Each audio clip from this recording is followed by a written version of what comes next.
안녕하세요. 배신의 장미입니다. 오늘의 사연 시작하겠습니다. 사람들이 그러더라고요. 하늘에서 만난 인연은 영원할 거라고.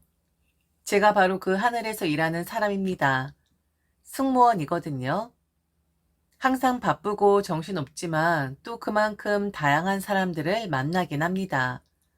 은근한 눈빛, 연락처 달라는 쪽지, 비행 중에 은근히 자주 받아요.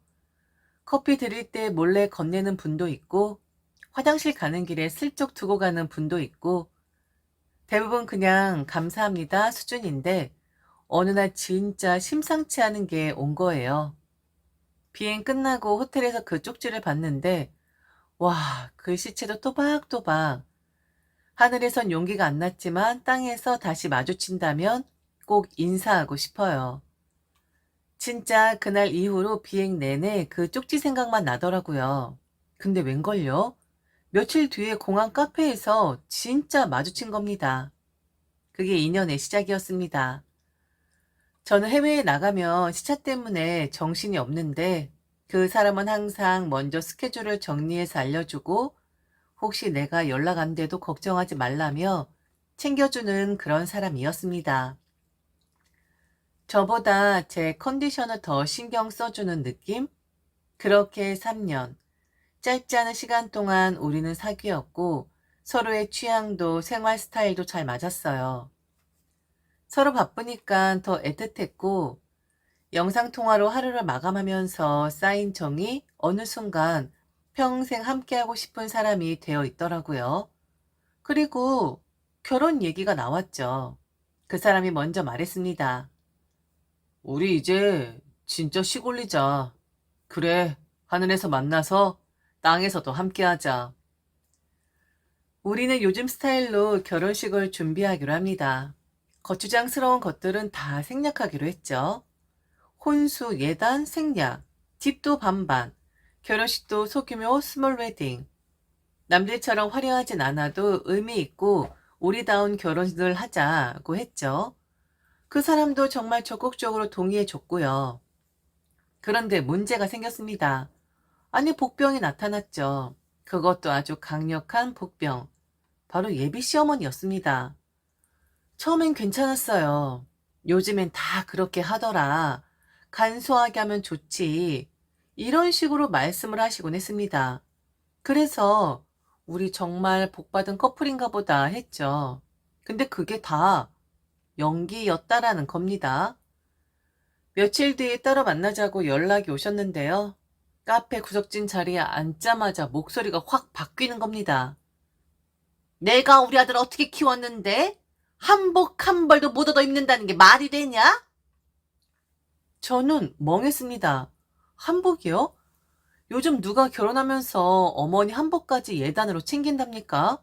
한복 못 입어 환장한 것도 아니고 당황스러웠지만 그래도 꾹 참고 웃으며 대답했죠. 저희가 둘이 상의해서 결정한 거예요. 지난번엔 좋다고 하셨잖아요. 그러자 시어머니가 말끝을 확 올리는 겁니다. 그런 건 둘이 상의해서 결정하는 게 아니야. 어디 일륜지 대사를 애들끼리 마음대로 해? 아니, 저희가 몇 살인데요. 30 넘었고 직장도 있고 각자 독립해서 사는 사람들인데 근데 그게 끝이 아니었어요. 예단은 기본이야. 못 받으면 결혼 못 시켜. 아들 하나뿐인데 공짜로 보낼 순 없지 않니? 그래 남자들은 몰라서 그렇다고 치자. 우리 아들이 워낙에 여자 말을 잘 따라서 그냥 네 말을 들었다고 치자고. 그럼 너라도 좀 다르게 행동을 해야 하는 거 아니니? 왜 이렇게 답답하게 행동을 하니? 공짜요? 제가요? 일은 제가 더 많이 하고 수입도 제가 더 많습니다. 그런데 더 웃긴 건요. 이 말을 절대 아들 앞에서는 안 하신다는 거예요. 아들 앞에선 여전히 우리 며느리 될 사람 야무지다. 기특해 기특해 하면서 천사 코스프레를 하세요. 근데 저랑 단둘이 있을 땐 그야말로 독설 머신이 되시죠. 내가 너 같은 애한테 우리 아들 못 줘. 예단 안 받으면 절대 결혼 못 시켜. 아, 정말 왜 이러는 건가요? 너무 궁금합니다. 저 속에 뭐가 들어있어서 저렇게 아수라백작이 되는 건지. 그래도 정말 최대한 좋게 넘어가고 싶었습니다. 결혼이라는 게 두 사람만의 일이 아니라는 건 알고 있었으니까요. 어머님이 불편하실 수도 있고, 아쉬운 마음 드실 수도 있고, 그거 다 이해하려고 노력했어요. 하지만 아무리 그래도 그렇지, 저한테만 따로 만나자고 해서 예단 이야기를 꺼내고, 한복도 못 얻어 입는 게 말이 되냐는 식의 얘기를 들으니 정말 너무 괴롭더라고요. 그래서 결국 남자친구에게 말했어요. 자기야, 나 진짜 힘들어. 우린 서로 좋다고 결혼하기로 했고, 간소하게 준비하자고 둘이 먼저 정한 거잖아? 그런데 왜 자꾸 어머님은 나한테만 무리한 걸 요구하시는 거야?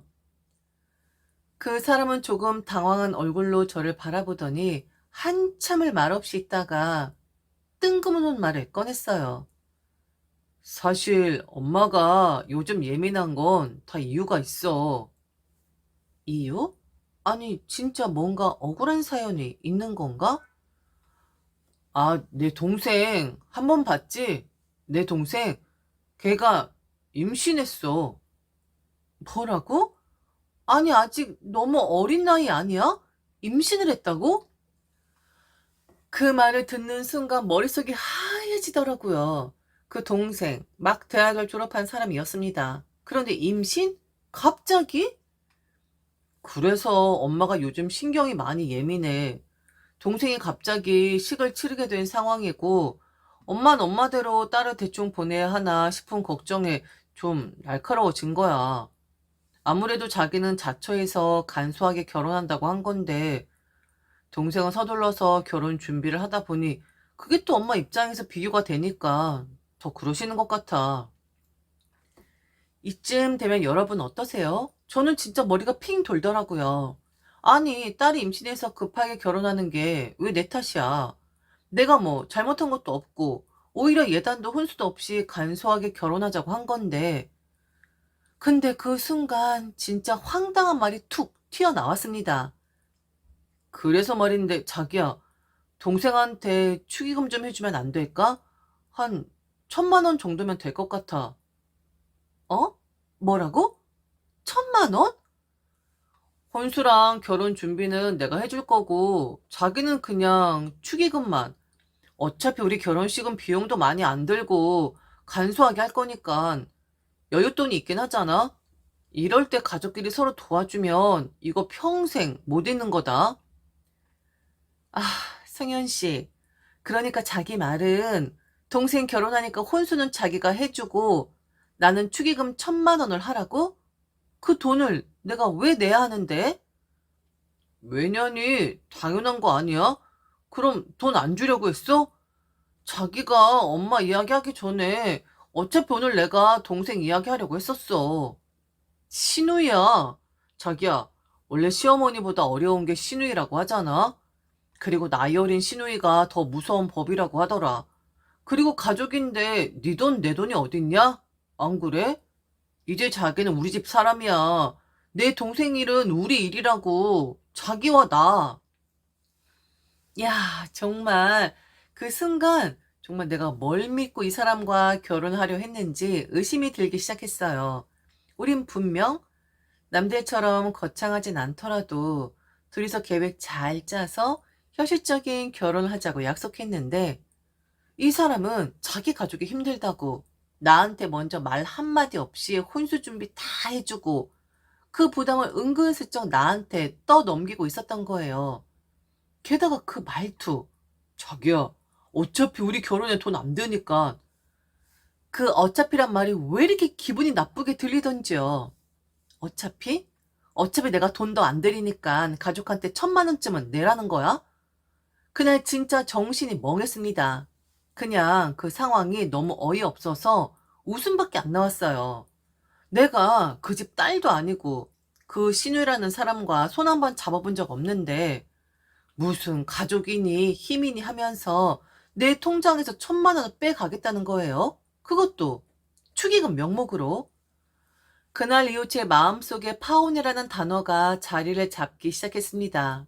결혼이란 게 아무리 사랑으로 시작해도 현실 앞에선 적나라해지더라고요.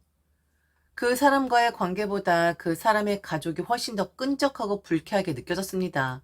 그리고 며칠 뒤 그녀에게서 연락이 왔습니다. 누구겠어요? 바로 남친이 엄마지. 이번엔 아예 대놓고 말하더라고요. 너 예단 꼭 해와야 돼. 이건 기본이야. 알지? 너라도 내 체면을 세워줘야지. 어머니, 예단이요? 아니, 저희 간소하게 하기로 했다고 이미 여러 번 말씀드렸잖아요. 그런데 왜 자꾸 그러세요? 왜 자꾸 무슨 테이프처럼 말이 계속 도는 겁니까? 넌 무슨 말을 그렇게 하니? 내 체면 있어서 그래. 나 알지? 나 우리 동네에서 그래도 방귀 좀 뀌는 사람이야. 내가 가입해 있는 여성회에 아무나 가입할 수 있는 거 아니다. 내가 이번에 우리 딸 때문에 체면이 많이 깎였어. 창피해서 얼굴을 못 든다니까.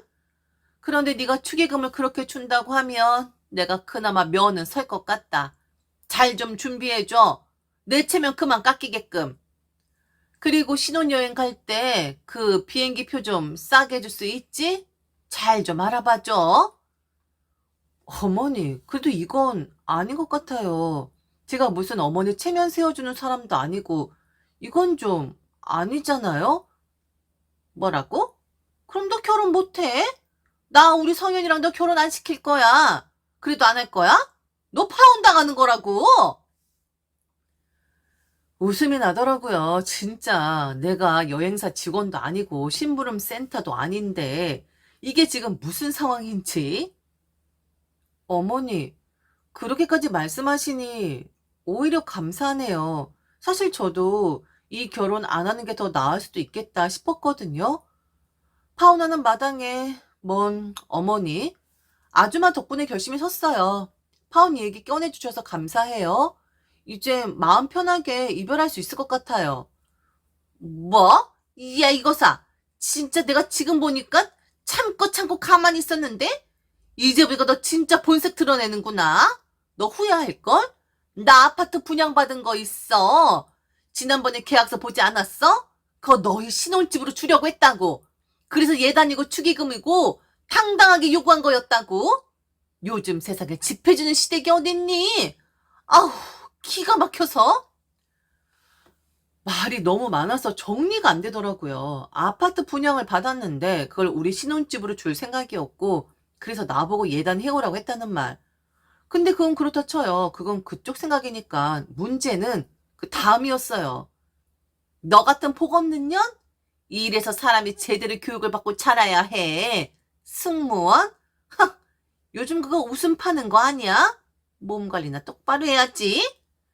그런 직업 가진 딸을 키운 부모는 뻔하지 뭐. 주제를 알아야지. 사람으로서 해서는 안 되는 말이 있잖아요. 승무원이 웃음 파는 여자라니 그걸 용인한 부모의 주제를 알 것 같다니 이건 단순한 고부 갈등이 아니라 저란 사람 자체를 부정하는 모욕이었어요. 그날 이후 저는 연락을 끊었습니다. 남자친구는 계속해서 문자를 보냈고 집 앞까지 찾아오긴 했지만 일절 응하지 않았습니다. 그가 뭐라 말하든 결국 그는 자기 어머니 편일 테고 저는 그런 사람과 평생을 함께할 생각이 눈꼽만큼도 없었습니다. 저는 남자친구에게 직접적으로 파혼을 선언하진 않았습니다. 대신 아주 조용히 물러났죠. 누구에게도 이유를 설명하지 않았고 그의 친구들, 친척들, 지인들이 왜 파혼이 되었는지 물어와도 입을 다물었습니다. 설명할 필요가 없었습니다. 대신 저는 행동을 하기로 했죠. 그 집안을 망신주려 들진 않았습니다. 제가 원하는 건 그런 저급한 방식의 복수가 아니었거든요. 저는 그들의 무너지는 모습을 아무도 모르게 조용히 설계하고 싶었습니다. 우선 그들이 그렇게 자랑하던 분양 아파트, 남자친구의 어머니가 자랑스럽게 내밀던 그 아파트 계약서를 제가 우연히 보았을 때 웃음을 참아야 했습니다. 계약금만 걸어놓은 상태였고 잔금은 미지급, 심지어 분양된 지역도 최근 지역개발 보류 지역으로 발표되었고 신도시 발표에서 제외된 것이 확인됐습니다. 저는 아는 변호사를 통해 조용히 그 지역 부동산과 언론에 익명의 기고문을 보냈습니다.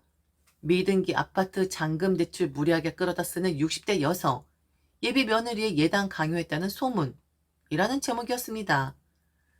실명을 거론하진 않았지만 동네에서는 누군지 금방 알아챘을 겁니다. 부녀회에서도 동네 시장에서조차 남친의 엄마는 입방아에 올랐습니다. 결정적인 건 따로 있었습니다. 저는 그동안 그녀와 나눈 통화, 문자, 대화 내용을 전부 보관하고 있었습니다. 승무원 생활하면서 모베베 습관이었죠. 언제 어떤 일이 터질지 모르기 때문이죠. 특히 사람과 관련된 감정적 요구에는 기록이 생명이죠. 저는 그 모든 자료를 정리해서 익명의 메일로 남자친구의 어머니가 가입해 있던 자칭 고위층 문화교양 여성회 운영진에게 보냈습니다. 조용히 아무 말 없이. 그 뒤 남자친구의 엄마는 더 이상 그 모임에 얼굴을 들이밀지 못하게 되었습니다. 누군가 그 메일을 캡처해 단톡방에 올린 모양이더라고요. 그 집안의 무너짐은 상상 이상으로 빨랐습니다. 남자친구는 제가 갑자기 사라진 뒤 정신적으로 무너졌습니다. 회사에선 업무 태만으로 징계가 들어갔고 결국 사직서를 냈다는 소문도 들려왔죠. 남자친구의 여동생은 예정된 날짜에 결혼을 강행했지만 예상대로 혼수의 예단이 부실하다고 신랑 쪽에서 난리가 났다고 합니다. 결국 며느리로 받아들이지 않아 친정으로 돌아왔다고 하더군요. 남친의 엄마는 그제서야 저에게 연락을 시도했지만 저는 번호도 바꿨고 카톡도 막아뒀습니다. 받을 필요도 마주할 필요도 없는 사람이었으니까요. 스스로 자멸을 하긴 하더군요. 그렇게 잘난 척하면서 이것저것 바라더니 결국엔 메일 한 통으로 무너져 내리다니. 그녀가 쌓아올린 격이란 게 고작 저 정도였나 보더라고요. 그리고 모든 일이 다 정리가 되었을 때 그때 남친과 통화를 한번 하긴 했었습니다. 그냥 울더라고요. 뭔가 다 망쳐졌다고, 어디서부터 잘못된 건지 모르겠다고 말을 하는데 저는 그랬습니다. 네가 제대로 노선을 지키지 않았으니까 이렇게 된 거야. 그리고 니네 집의 탐욕과 이기심이 너를 망친 것이고 잘 살아라. 나는 내일도 하늘을 난다. 그렇게 정리가 되었습니다. 너무 무리하게만 굴지 않았다면 저는 그와 결혼을 했을 거예요. 그 정도로 사랑하긴 했었으니까. 그런데 지들만 가족 있나? 저도 가족 있거든요. 그런데 내 가족은 내가 지키는 거지 남이 지키는 건 아니잖아요. 왜 지들 가족이를 내게 전가를 시키려고 한 건지 그거 자체가 너무 뻔뻔한 거잖아요. 암튼 다시는 보지 않기를, 내 기억 속에서도 지워지기를 바랄 뿐입니다.